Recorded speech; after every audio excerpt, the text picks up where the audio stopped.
नमस्कार.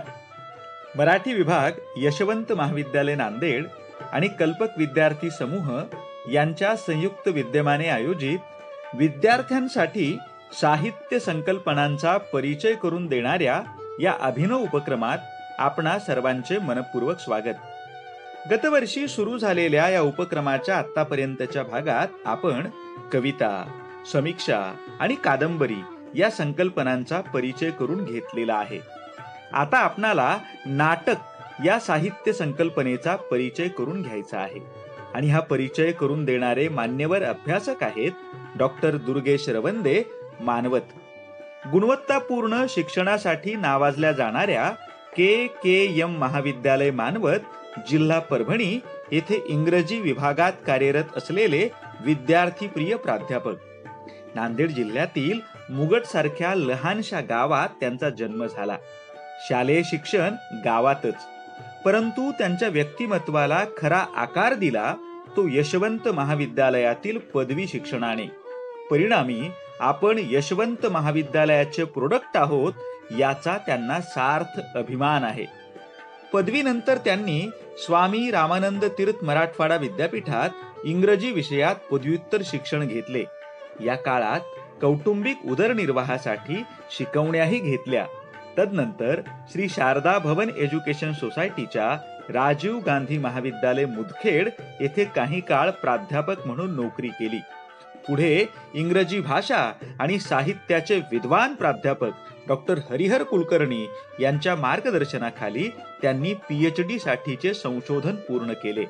दारिद्र्य आणि प्रतिकूलता यांच्याशी दोन हात करत त्यांनी अतिशय कष्टाने आपल्या व्यक्तिमत्वाला आकार दिला आहे. नाटक हा त्यांच्या अभ्यासाचा आणि चिंतनाचा विषय.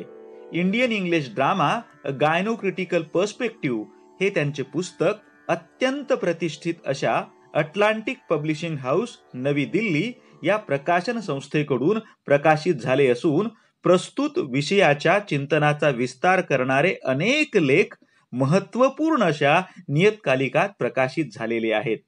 सकाळ टाइम्स या वृत्तपत्रात भारतीय तत्वज्ञान परंपरेचे सर्वांगीण विचारदर्शन घडविणारी त्यांची लेखमालिका लवकरच सुरू होणार आहे. बुक क्लब सारख्या उपक्रमांच्या माध्यमातून विद्यार्थ्यांच्या अभिव्यक्तीची जडणघडण करण्याचे महत्वपूर्ण काम ते करत आहेत. असे विद्यार्थीप्रिय प्राध्यापक आणि अतिशय मूलगामी संशोधन करणारे संशोधक डॉक्टर दुर्गेश रवंदे नाटक या संकल्पनेचा परिचय एकूण 3 भागात करून देणार आहेत. आमच्या प्रत्येक उपक्रमाला कृतिशील सहकार्य करणाऱ्या त्यांच्यासारख्या मान्यवर अभ्यासकाने करून दिलेला नाटक या संकल्पनेचा हा सांगोपांग परिचय आपणाला या संकल्पनेचे स्वरूप उलगडण्यासाठी साहाय्यभूत ठरेल अशी अपेक्षा आहे. आपण त्यांच्या मांडणीचे स्वागत करूया. मराठी विभाग यशवंत महाविद्यालय नांदेड आणि कल्पक विद्यार्थी समूह यांच्या संयुक्त विद्यमाने साहित्य संकल्पनांचा परिचय या उपक्रमाच्या अनुषंगाने नाटक या साहित्य संकल्पनेचा परिचय करून देण्यासाठी मी आपणासमोर उपस्थित आहे. प्रस्तुत परिचय एकूण 3 भागांमध्ये करून दिला जाईल. त्यात पहिल्या भागामध्ये नाटक ही साहित्य संकल्पना नेमकी काय आहे हे नाटकाचे प्रकार आणि नाटकाचे घटक या अनुषंगाने आपणास समजून घ्यायची आहे. तर दुसऱ्या भागामध्ये भारतीय नाटक व त्याचे स्वरूप काय आहे हे सांगण्याचा माझा प्रयत्न असेल. तर तिसऱ्या आणि शेवटच्या भागामध्ये जागतिक नाटकाचा त्रोटक परिचय करून दिला जाईल. काहीसा क्लिष्ट वाटणारा हा जो प्रकार साहित्य प्रकार आहे, हा साहित्य प्रकार सोप्या शब्दांमध्ये सोप्या भाषेमध्ये आपणासमोर विशद करण्याचा माझा या उपक्रमाच्या माध्यमातून प्रयत्न असेल. प्रस्तुत उपक्रमाच्या अनुषंगाने आपल्याशी संवाद साधण्याची संधी ज्यांच्यामुळे उपलब्ध होती आहे ते यशवंत महाविद्यालयाचे आदरणीय प्राचार्य डॉक्टर GN शिंदे सर व या उपक्रमाचे सर्वेसर्वा आणि उक्ती व कृती याच्यामध्ये अंतर न राखणारे आमचे मित्र डॉक्टर विश्वाधार देशमुख सर, या दोघांचेही मनापासून आभार मानतो. सुरुवातीला नाटक ही संकल्पना काय आहे हे नाटकाच्या ज्या काही परिचित असणाऱ्या व्याख्या आहेत त्या अनुषंगाने आपण समजून घेऊयात. मुळामध्ये नाटक हा जो ड्रामा हा जो ग्रीक शब्द आहे, बेसिकली हे ग्रीक वर्ब आहे, क्रियापद आहे, त्यापासून तो घेण्यात आलेला आहे. याचा अर्थ काय होतो? ड्रामाचा अर्थ टू ड्रेन असा होतो किंवा टू डू असा होतो. म्हणजे याचा अर्थ टू डू म्हणजे मुळामध्ये नाटकाची जी संकल्पना आहे किंवा नाटक ही संकल्पना आहे त्याचा संबंध कृतीशी जोडल्याचा आपल्याला दिसून येतो. नाटकाच्या अगदी सुटसुटीत सोप्या अशा प्रकारच्या काही व्याख्या केल्या जातात. नाटक म्हणजे काय की जे सादरीकरणासाठीच लिहिलं जातं त्याला नाटक असं म्हणता येईल. किंवा मानवी जीवनाच्या विविधांगी छटा ज्यातून प्रतिबिंबित होताना आपल्याला दिसून येतात असा साहित्य प्रकार म्हणजे नाटक. किंवा मानवी जीवनाचे अनुकरण जो साहित्य प्रकार करतो त्यास नाटक असे म्हणता येईल. या माध्यमातून एक बाब आपल्या लक्षात येते किंवा या व्याख्यांच्या अनुषंगानं आपल्याला एक अनुमान असं काढता येतो की नाटक हा मानवी जीवनाचा अविभाज्य घटक आहे, अविभाज्य भाग आहे. अनादी काळापासून मानवी जीवनाशी नाटकाचा थेट संबंध राहिल्याचं आपल्याला दिसून येतं. नाटकाच्या अनुषंगानं किंवा नाटकाचा इतिहास समजून घेत असताना आपल्याला दोन महत्त्वाच्या बाबी लक्षात येतात. त्यातली पहिली बाब अशी आहे की नाटक हे दोन मुख्य परंपरांतून समोर आलेलं आहे. त्यातली पहिली परंपरा आहे पाश्चिमात्य परंपरा आणि दुसरी परंपरा आहे भारतीय परंपरा. आणि त्याचबरोबर दुसरी महत्त्वाची बाब अशी आहे की नाटक हा एकूणच मानवी उत्क्रांतीच्या अवस्थेमध्ये माणसाच्या अगदी जवळ राहिलेला साहित्य प्रकार आहे. कारण काही जे अँथ्रोपॉलॉजिस्ट आहेत, मानववंशशास्त्रज्ञ आहेत, ते असं म्हणतात की ज्या अवस्थेमध्ये माणसाकडे भाषा नव्हती किंवा व्यक्त होण्यासाठी भाषेचं माध्यम नव्हतं अशा परिस्थितीमध्ये अभिनयाच्या माध्यमातून व्यक्त होण्याचा प्रयत्न माणूस करत होता. म्हणजे याचा अर्थ असा होतो की अगदी सुरुवातीच्या कालखंडात सुद्धा उत्क्रांतीच्या अवस्थेत किंवा त्या विशिष्ट टप्प्यावर सुद्धा नाटक हे मानवाच्या अगदी जवळचं आणि एकदम परिचित अशा प्रकारचा कला प्रकार होता असं आपल्याला म्हणता येईल. मी आधी स्पष्ट केल्याप्रमाणे पाश्चिमात्य नाट्य परंपरा आणि भारतीय नाट्य परंपरा या दोन नाट्य परंपरा अत्यंत जुन्या नाट्य परंपरा म्हणून ओळखल्या जातात आणि या माध्यमातून आपल्याला नाटक नेमकं काय आहे हे समजून घेणं सोपं जातं. आता या ठिकाणी एक महत्त्वाचा उल्लेख करणं गरजेचं आहे की नाटकाला सर्व कला प्रकारांचा जनक असंही म्हटलं जातं. त्यामागचं कारण मी विशद केलं की अगदी सुरुवातीच्या टप्प्यात किंवा उत्क्रांतीच्या अवस्थेत सुद्धा नाटक हे बऱ्यापैकी मानवाला ज्ञात होतं आणि म्हणूनच त्याला कला प्रकारांचा जनक म्हणणं हे वावगं ठरणार नाही किंवा हे विधान सत्य असण्याचं आहे असं आपल्याला लक्षात येतं. आता जो महत्त्वाचा मुद्दा आपण समजून घेणं गरजेचं आहे तो असा की नाटक हे काही घटकांनी बनलेलं असतं, ज्याचा उल्लेख ॲरिस्टॉटलनी आपल्या पोएटिक्स या अत्यंत महत्त्वाच्या अशा त्याच्या चिंतनरूपी जे काही ट्रिटाईज आहे त्यातून केल्याचं आपल्याला दिसून येतं. किंवा त्याची जी संहिता आहे, नाटकाची संहिता समजून सांगत असताना किंवा नाटक नेमकं काय आहे, नाटकाचे प्रकार असतील किंवा नाटकाचे घटक हे सांगण्यासाठी ॲरिस्टॉटलनी पोएटिक्सच्या माध्यमातून जे काही विचार मंथन केलेलं आहे ते कमी अधिक प्रमाणामध्ये सर्व समावेशक असल्याचं आपल्या लक्षात येतं. किंवा भारतीय परंपरांमध्ये नाटकाकडे पाहण्याचा जो दृष्टिकोन आहे, नाटकांच्या घटकांबद्दल विचार करण्याचा जो काही दृष्टिकोन आहे हा या पोएटिक्समधल्या दृष्टिकोनापेक्षा फारसा वेगळा आहे असं आपल्या लक्षात येत नाही. सगळ्यात महत्त्वाचं जे आहे आपण घटकांच्या अनुषंगाने विचार करतोय त्यातला जो पहिला महत्त्वाचा घटक आहे तो म्हणजे नाटकाचा प्लॉट किंवा कथानक.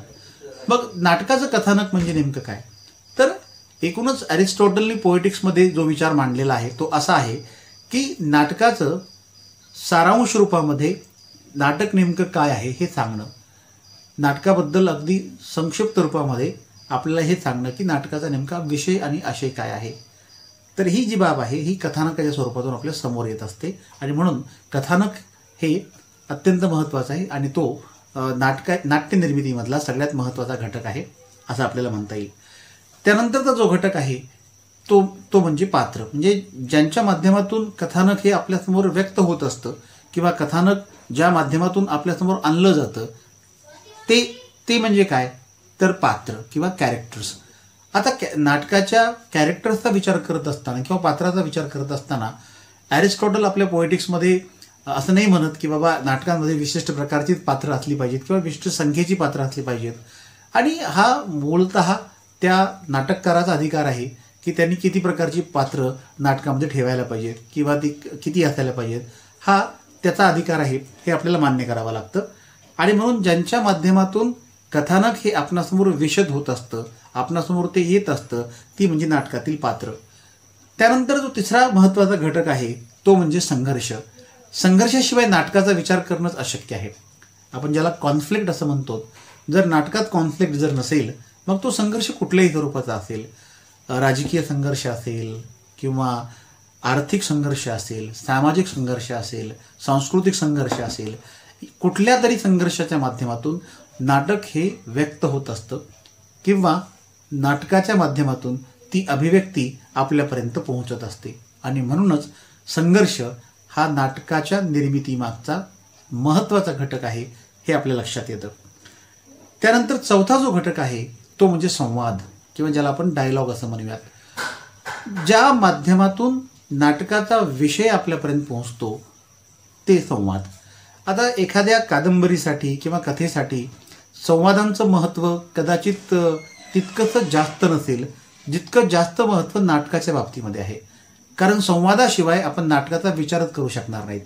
दोन पात्रांमधून जो संवाद आपल्यापर्यंत पोहोचतो खरं तर ते नाटकाचा विषय पोहोचवण्याचं माध्यम असतं. आणि म्हणूनच नाट्यनिर्मितीचा विचार करत असताना संवाद हे खूप महत्त्वाचे असतात.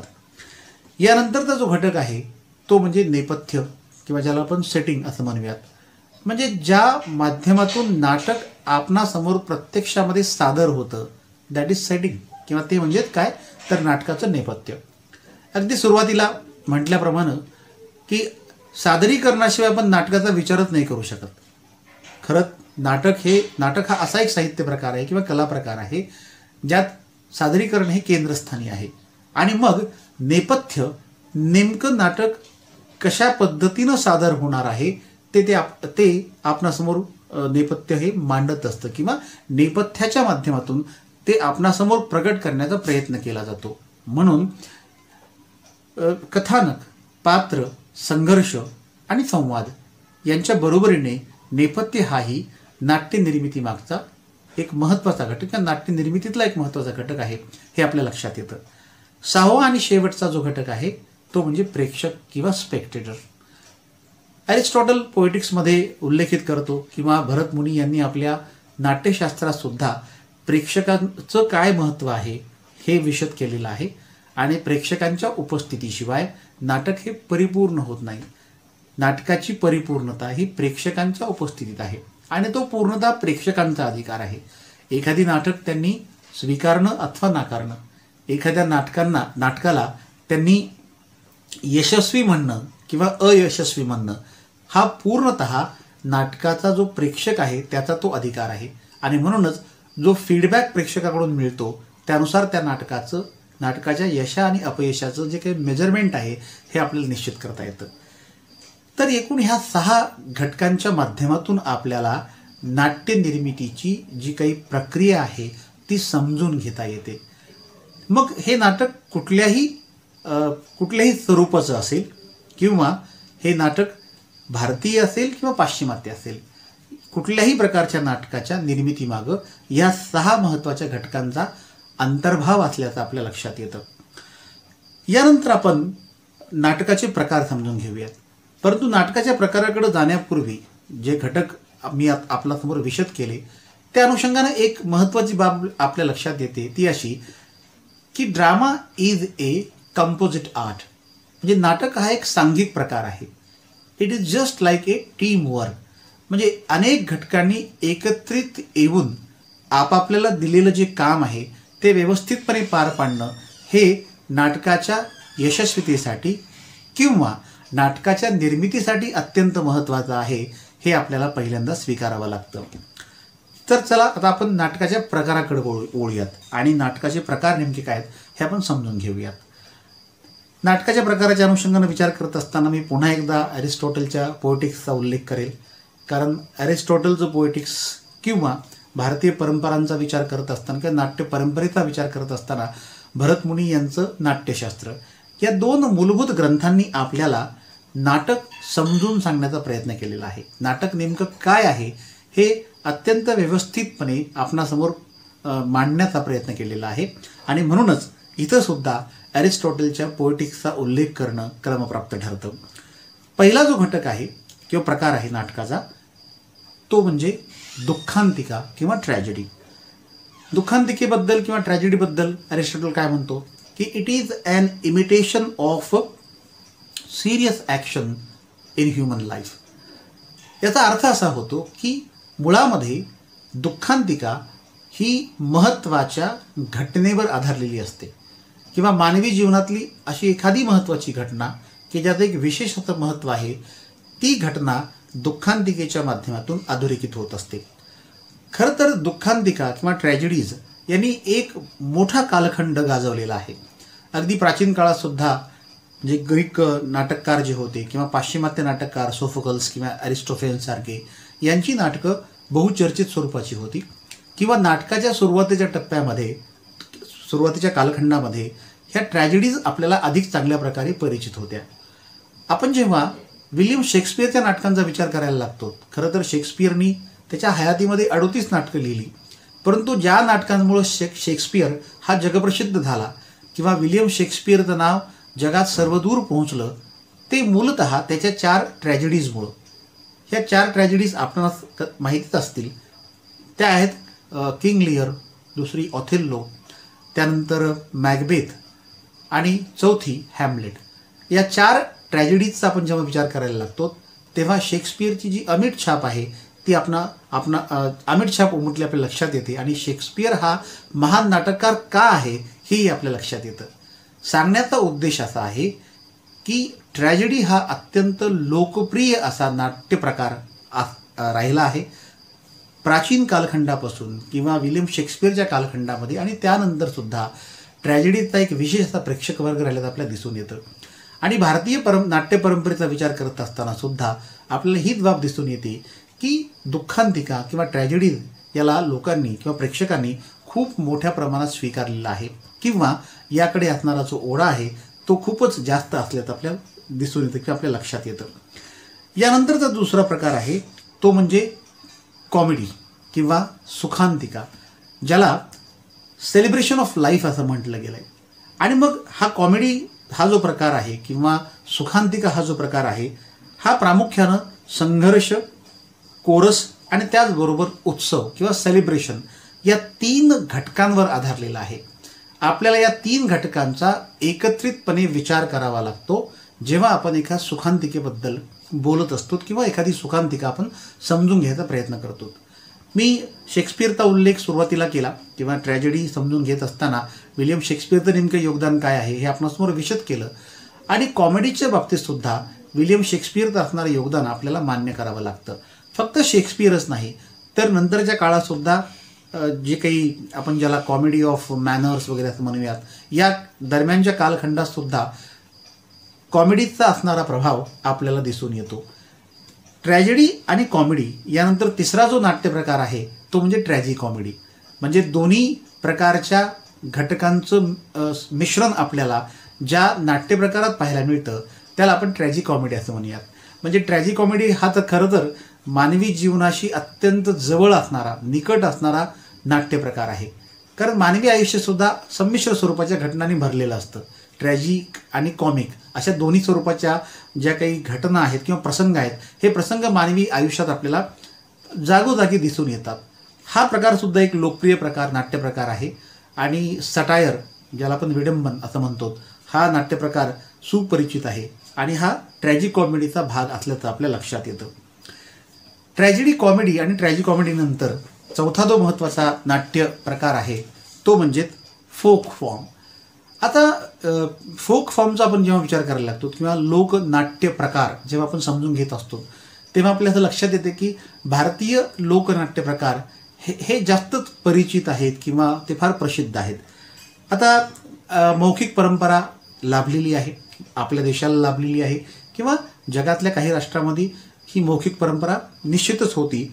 आणि या मौखिक परंपरेच्या माध्यमातून लोकनाट्य प्रकार विकसित झाल्याचं आपल्या लक्षात येतं. मग धार्मिक गीते आहेत किंवा वेगवेगळ्या प्रकारच्या कथा आहेत किंवा वेगवेगळ्या प्रकारचे उत्सवाचे प्रसंग आहेत, या दरम्यानच्या या अशा प्रसंगी किंवा हे जेव्हा अशा पद्धतीचे धार्मिक विधी वगैरे ज्या वेळेला चालू आहेत, या दरम्यान ज्या प्रकाराच्या माध्यमातून एखादी विशिष्ट विषय लोकांपर्यंत पोहोचवण्याचा प्रयत्न केला गेला, आपण त्याला लोकनाट्य असं समजून घेऊ शकतो किंवा आपण त्याला लोकनाट्य असं म्हणणार. तर हा जो लोकनाट्य प्रकार आहे हा अनेक वर्षांपासून अनेक पिढ्यांपासून चालू असलेला, सातत्यपूर्ण चालू असल्याचं आपल्या लक्षात येतं. आणि हा फोक फॉर्म भारतीय नाट्य परंपरांमध्ये किंवा पाश्चिमात्य नाट्य परंपरांमध्ये विशेष परिचित आणि प्रसिद्ध होता, हे आपल्याला मान्य करावं लागेल. यानंतर जो अजून एक महत्त्वाचा नाट्यप्रकार आहे तो म्हणजे द प्रॉब्लेम प्ले. म्हणजे बराचसा अलीकडच्या कालखंडातला हा प्रकार, ज्याला आपण समस्या प्रधान नाटक असं म्हणूयात. आणि जॉन गल्सवर्दी किंवा नंतरच्या काळात जॉर्ज बर्नार्ड शॉ यांनी प्ले ऑफ आयडियाज जे आपणासमोर मांडले किंवा जे सादर केले, याही माध्यमातून आपल्याला समस्या प्रधान नाटकं कशा पद्धतीनं सादर केली जात होती, त्यांचं स्वरूप काय होतं, हे आपल्या लक्षात येतं. आणि ट्रॅजी कॉमेडी किंवा फोक फॉर्म्स यांच्या तुलनेने हा सुद्धा एक महत्त्वाचा नाट्यप्रकार आहे, हे आपल्याला मान्य करावं लागतं. खरं तर जागतिक महायुद्धाचा जो कालखंड आहे किंवा आधुनिक कालखंड जे आहे, त्या आधुनिकतेसोबतच अनेक समस्या आपण अनुभवाला आल्याचं आपल्या लक्षात येतं. आणि मग या समस्यांमधून समस्याप्रधान नाटकं हे निर्माण झाले. आणि जॉन गल्सवर्दी हा जो नॉर्वेन प्लेराईट आहे, यांनी हा जो नाट्यप्रकार आहे अधिक समृद्ध केल्याचं आपल्या लक्षात येतं. अजून एक नाट्यप्रकार आपल्याला समजून घ्यायचा आहे आणि तो म्हणजे संगीत नाटक. आता खरं तर प्रॉब्लेम प्लेच्या खूप आधी, म्हणजे अगदी सुरुवातीच्या कालखंडामध्ये आणि ज्या प्रकारावर अनेक संस्कृत नाटकं आधारलेली आहेत, असा नाट्यप्रकार म्हणजे संगीत नाटक.